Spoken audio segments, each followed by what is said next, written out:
সবচেয়ে প্রিয় জিনিস হচ্ছে আল্লাহর কাছে চোখের পানি। তো আপনি এবার হাত তুলে বলছেন হাত ফেরত দেবে না। 2, চাচ্ছেন, খুবই পছন্দ তার কাছে। 3, চোখের পানি ফেললে তার কাছে সবচেয়ে পছন্দ হয়।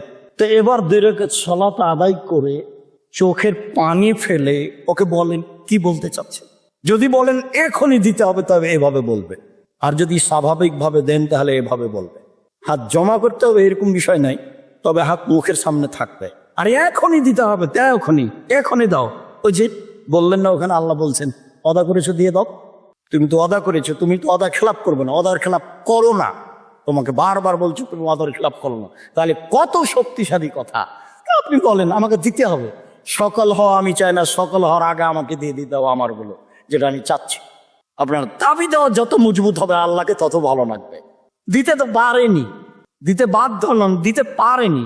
সম্মানিত দিনী ভাই বোন, আপনাকে আমি আন্তরিকভাবে অনুরোধ জানাচ্ছি যে অবশ্যই সপরিবারে রাতে আল্লাহকে মূল্যায়ন করার চেষ্টা করবেন।